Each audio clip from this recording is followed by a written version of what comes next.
just want to dance.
All right.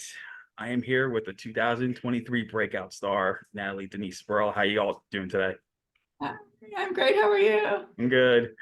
I am so excited to be talking about you, about your career and everything, because not only are you an actress, you're a musician as well. So, we can delve into both worlds. Oh.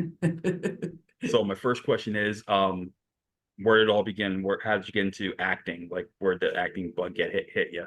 Oh yeah, probably when I was like 5 or 6. I think like when I would like start losing like teeth, like I would take it and not put it under my pillow. I would like save it and like use it as like a prop for like a film and like a play I was gonna write.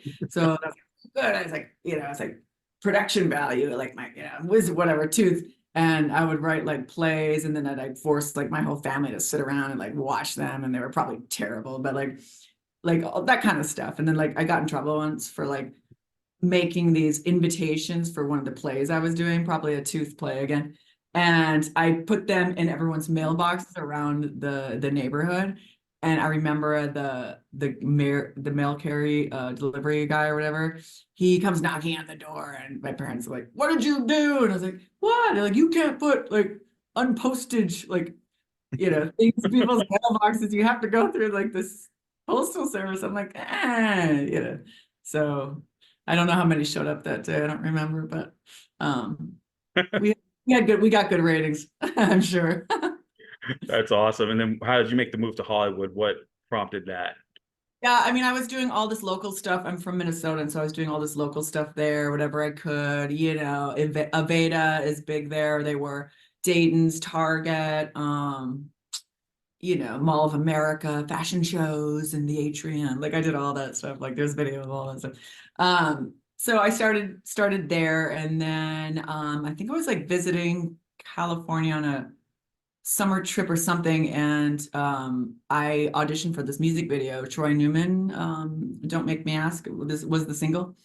And he's an Australian singer. He sadly passed away, but he was doing casting for his new single, Don't Make Me Ask. And it was kind of like this Edie Sedgwick. They're looking for like this Edie Sedgwick kind of actress, kind of little girl lost, sort of starlet kind of thing, like coming to the big city or whatever. And I auditioned for it, and I got it. And that was like one of my first real professional like acting jobs. And I'll always be grateful to Jim for casting me in that. And yeah, so then I kind of went to Europe, and then I did all that. I modeled there. I'm kind of jumping around, but I kind of have jumped around a lot in my life. So, yeah. So I went to Europe and to model, and I worked for I was Miss Selfridge, which is like kind of like a, how would you call it here? Like Miss, I don't know, Miss Dayton's or Miss Dillard's or whatever. It's like a department store, and I was Miss Selfridge there, and I did a lot of runway modeling there. Um, Not really a lot of acting because I don't know why, but and then I just finally decided to make the leap back to LA to do that. So yeah. And one of your earliest roles, because I remember this, and then I did not realize it was you until last year, was Around the World in 80 Days with Yeah.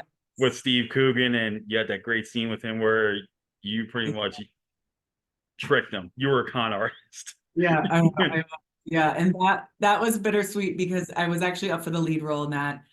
Disney flew me to Paris for the callback, and it was down between me, You and myself, Cecile de France.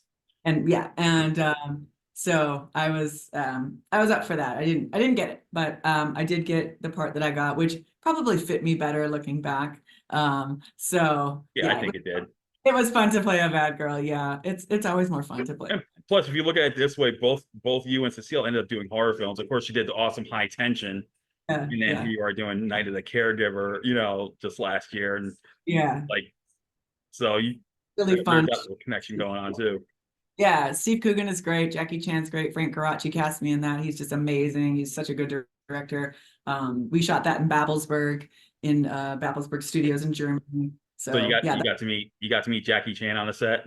oh yeah, we were hanging out, and yeah, he's awesome. And he had a lot of fans that waited for him, like more than I've ever seen other like movie stars, He's got a really devoted fan base. So they were there every day. And then you also did some comedy on YouTube. Like you have your own little YouTube channel, and you did some comic bits.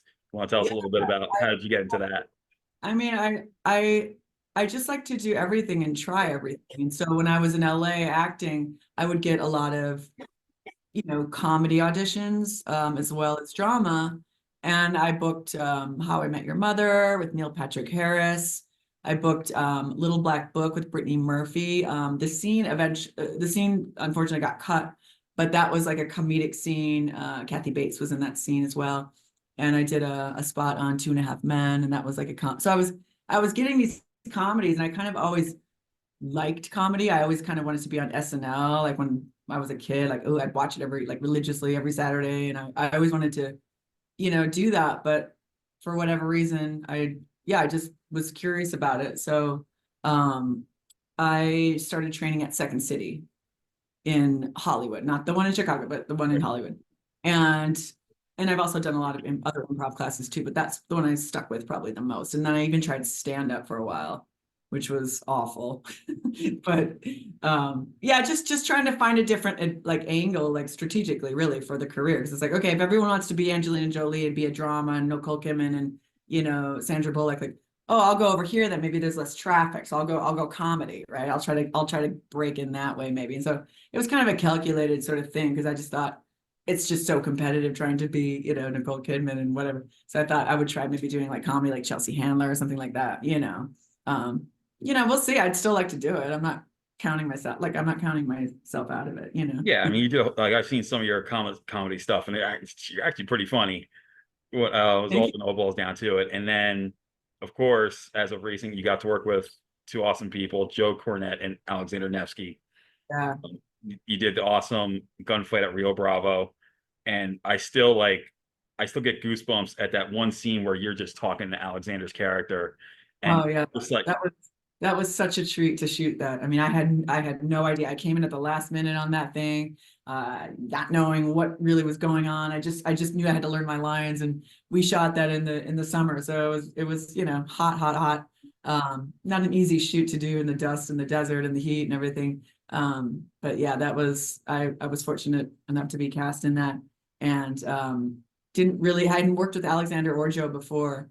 And I thought the whole set was so professional. They made it so easy to really get into the character. And Alexander was really fun to act with, because I love working with new actors that I don't know what I'm gonna get. yeah. And Well, part of I've known Alexander for a couple of years now, and he's like the gentlest giant you can ever meet. He's like one of the gentle giants out there. Yeah, He may look intimidating, but he on screen, but off screen, he's a big he's softie. Let's just face that. Because I think I met him like 20, maybe it was 2020. That's how long I've known him for. So And Joe, I just met like a couple years ago. So, you know, Yeah. I Yeah, no, still, I hope to work with him again because that scene, after I watched it, I was like, wow, like that could be an interesting storyline to explore down the road, right? It's like, because it's like, what's the relationship? Are the, what are they to each other? And it kind of left it open-ended, which was interesting to me, I thought, because it was never really explained in the film, like what their backstory was.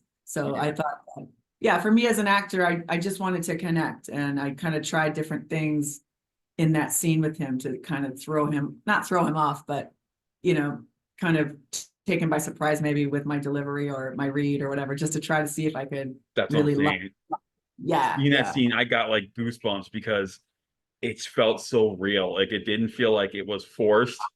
Because sometimes you see scenes like that and you could tell it's being forced. Like So the hard as an actor too, not to force it, it's that fine line of like, oh, you went a little too far, it's forced. Like, it's like you walk in a fine line as an actor, like it's gotta be real, it's gotta be authentic, but yet that there's cameras all around you, so it's not, right?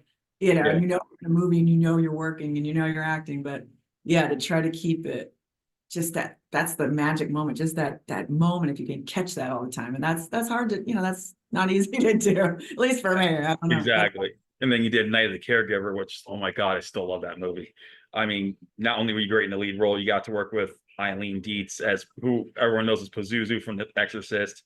You know, yes. Alexander was behind the cameras this time, and Joe was phenomenal again. I swear to God, Joe can make any role work. I know he Yeah. usually does westerns, but this is like his Yeah. first non-western movie, and he nailed it hands down. Yeah. He was really great. He was fun to work with because he had like a yes attitude and he's down to do anything. And that was fun for me too as an actor because I hadn't worked with him as an actor. And so I was kind of throwing him some maybe curveballs too. I was trying different things and I would get different reaction, I noticed. And that's fun to do with other actors that are willing to play, that want to play. That's what we're doing. We're playing, right? It's Yeah, like it's fun. And that movie was super fun because it was all set in that one location, right? Like one house, and the house was its own character.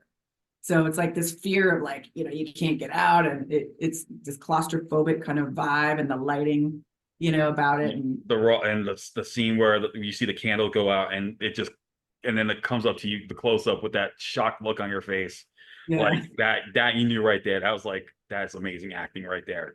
Like yeah, you looked genuinely scared in that one scene. Like that's what made this film work, because the emotions you brought out in the role were they look so natural, and I felt like I was getting scared too along with you as I was watching it.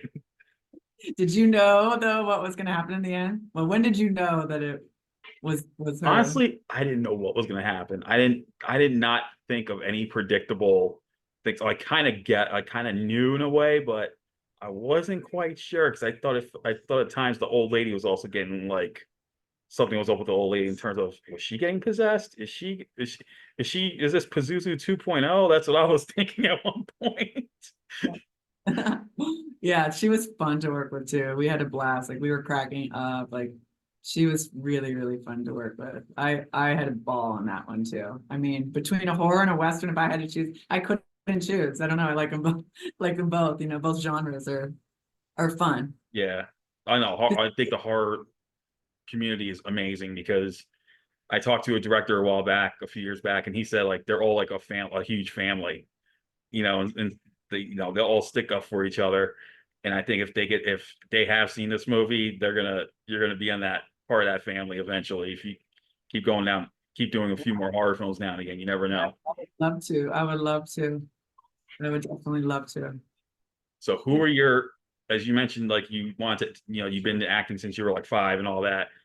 Who are some of your who do you consider some of your heroes in terms of films and acting? Betty Davis was one of my top ones. Yeah, Betty Davis. Um, I just absolutely love her. All About Eve is one of my top films, probably of all time.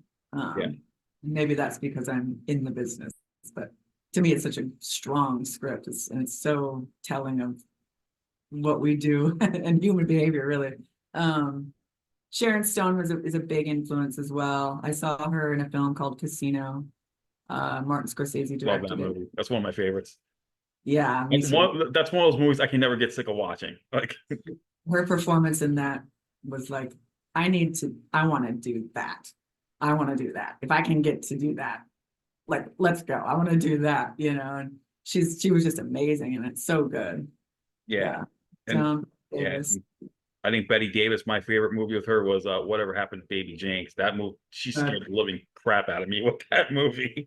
so good. One of my favorites too. That's one Yeah, of my favorites. she took the spoiled brat and like amped it up like 1,000%, just making her sister's life a living hell. Yeah, she's amazing. That was one of the great films that'll go down in history. Like, yeah. Yeah. So yeah, I'll say, let's see. What directors, like you mentioned Martin Scorsese, are there any directors that you would love to work with? Well, I kind Quentin of know Tarantino. one, or I think I know one already because you have a song about it. I'm trying to get his attention. I do want to work with Quentin Tarantino, so I wrote a song to get his attention. Put me in your movie, Quentin Yep. Tarantino. And I've heard through a little bird that he has heard it, and he was quoted as saying it's very catchy. It is. So whether I can't prove that or not, but I have it on my playlist and it's still pretty catchy. I still like thank I still you. bob my head to it now and again. Thank you. So hopefully I will get in the His next quick. yeah, his last, it was supposed to be his last movie, but who Yes, knows? yes. Who knows? The Safdie brothers are great too. I love all their films too. Um, yeah. Yeah, So I think Adam Sandler got robbed because he was Uncut Gems was like that was the movie that made him that he should have gotten an Oscar for that role because he was he's so good. phenomenal. So good. Did you see the one with Robert Pattinson, the one they did before that? Or was it after that? It was before. Robert Pattinson, he plays the lead. It's really good. I can't think of the name of it. No, I don't think I've seen that one yet. I'll keep an eye out for it though. That's for sure. Watch it. It's disturbing. It's really good. Yeah, I like the dark shit. So It's now not, let's talk about your music. yeah. So how long have you been? What prompted you to get into the music industry as the lead Uh, singer of this band? yeah, I was just bored. I was just bored waiting for auditions, and I just thought, and I went to a Social D concert with my friend, and it was just like, I'm gonna do this. Like, I'm gonna give it a shot. Like, why not? The power of music is undeniable. And I just remember everybody in the crowd, just like we're all singing along. I was like, this would be great to do. Like, who wouldn't want to do that? Like, I want to try that. And I've always been a music fan, like a huge, like super fan of bands and stuff. So um, yeah, my music is my family. My brother's a musician. My grandpa was a musician. So I just thought I'm gonna try it, and I took some YouTube lessons. I bought a shitty guitar and an even shittier amp from like Guitar Center the next day or whatever, and I just plugged in. And I'm not the best guitar player. I would never say that I am, but I know how to write songs. I didn't know I could, and I do. So yeah, ever since I did that and I completed one, I was like, this sounds cool. I like it. It was like incentive to keep going. Yeah. So Where did you come up with the name for the band? That's a pretty cool name. Kill My Coquette. thanks. Yeah, I was like, I don't know. I have a whole list of band names on my phone. Like I literally for months before I was like, I'm gonna start a band, but what's it gonna be called? And I was like, just like debating. I was like, I don't know. And like I literally had a list with a friend going of like 300 cool band names. And like it was just one I thought like, okay, I don't know. I really don't know. I just thought it was coquette is like French for flirt. It's like a 60s kind of term. And I've always liked the 60s kind of vibe of whether it's the clothing or the music. Um, so I just thought, oh, coquette is like a 60s kind of pulp fiction term. Like they use it to describe Brigitte Bardot. Like, so I thought, okay, and I thought coquette, like coquette, like kill my, I don't know. It just came out. Yeah, So you got some great songs out there. Aside from Put Me in Your Movie, Quentin Tarantino, my favorites are Cage, The Wrong Crowd. Oh, what was that one called? There was another one. Something with the Mickey. Slipped him a Mickey. That's one of my other favorites. Yeah, so I actually got like your songs in my playlist on Amazon. So it's like once in a while I gotta like just listen to it and start my head and get into it. oh, awesome. 'Cause I Yeah. feel like, yeah, because I feel like you got. I think you. I was saying, who would be a great double like touring together? I'd say Kill My Coquette with Red Cross. Get those two bands on tour together. because they have like you got the styles of music you guys play are kind of similar. That LA vibe, you know, Yeah. that LA pop rock vibe thing. And I think if you guys toured together, that'd be something. Yeah, I think they're touring now. I gotta, Yeah. yeah. Yeah. Well, I know they just came out with a new, or they're coming out with a new album. I think in a couple, like a week or two. I know that. Yeah, And they're one of my favorite bands. I grew up listening to them. it's so good. Yeah, it's so good.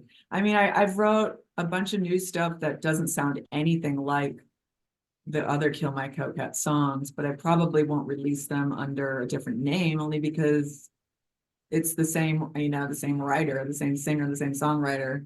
But I have like a bunch of new material that I just recorded that's like, I love it so good. And it's a little bit more kind of like Velvet Underground, a little more, it's not softer, I don't want to say, but it's not like, it's not driving like rock song Yeah. necessarily, but it's like, Kind of like it's in between, you could kind say. of, kind of, yeah, little, tambourine. It's got, violin I got in one track. I mean, it's just like really cool. It's like kind of dark and kind of, it's kind of about LA and Hollywood and just Los Angeles and California and just, the pitfalls and the darkness and like the sadness sometimes. Like it's cool. It just comes out of me. I don't know. So I'm not sure when I'll release all those, but we do have some really cool bangers coming up though for the Kill My Coquette new singles coming out. So Yeah, yeah. you know, I'm gonna be as soon as that comes out, I'm gonna find that right away and start listening to it. Yeah, I'll send it to you. Yeah, Your I'll send it. hands down, you guys are one of my favorite new bands. So it's like, Thank you even though so you're much. not new, but like like you in terms of like the start listening to you guys, like those are some of my favorites. Because I grew up with heavy metal, basically. I grew up with the Def Leppard and Metallica, and that's where I grew up. And then, like you, I had a musical background. My late dad was a musician. I Oh, I was in a high school band. I was in a school choir, yeah. What did you play? bass guitar. Nice. Like my dad. But Was but I he in was a also in the school choir. We were actually on national television back when I was like 10.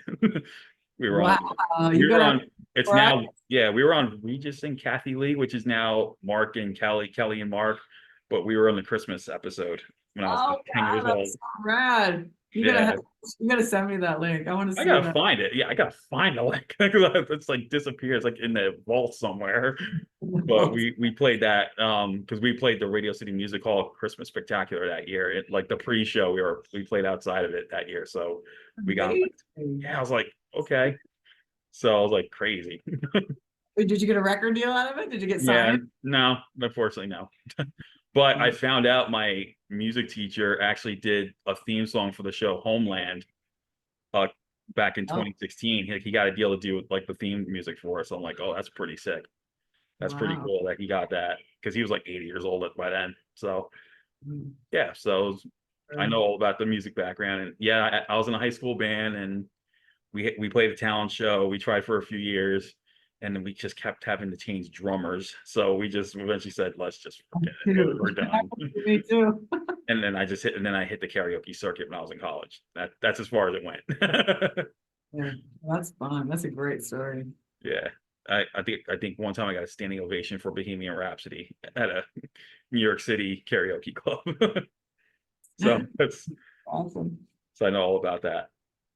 I haven't done the acting though. I'd be more behind the scenes guy. I'd be writing screenplays that maybe direct if that opportunity ever came. Sure. Yeah. You could write a horror film. There you go. Put me in Yeah, there you go. it. That could work. So are there any new projects that you're working on that you can talk about? I did, it's not out yet. I did a film in Spain, called Death Border.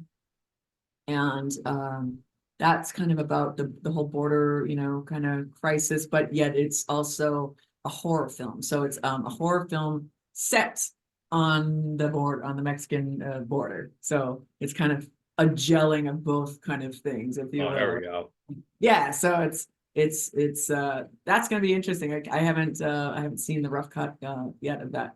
Um and so I'm not sure when that'll come out. I think maybe in September. But I'm not sure. And then I did a film that day on 101st Street, which is not out yet. I don't know yet when that will come out either. So yeah, 2 films coming out. And I had a bunch of auditions, like I told you. I auditioned for the Cher show not too long ago, but I don't think I got that. So it's like a touring show of the Cher show from like the Broadway. Now they're going around a national tour doing it. So yeah, I've had a bunch of pretty big auditions, but waiting to hear back on some. So fingers See what crossed. happens. Fingers crossed. Yeah. Well, this has been a great talk. And again, guys, check out Natalie and all these films that are out now, especially Gunfight at Rio Bravo, Night of the Caregiver. And for you Disney fans, definitely check out her small performance in Around the World in 80 Days, because she gets to con Steve Coogan of all people in this movie, in this small scene. It's great. Yeah. And And also, check out the band too. yes, check out her band, Kill My Coquette. You can check them on YouTube, Amazon, Spotify, wherever they're streaming music. Definitely check out her music. And Natalie, thank you so much again for talking to me, and it's been great. You are awesome. All right, take care, and you all have a good day. Bye.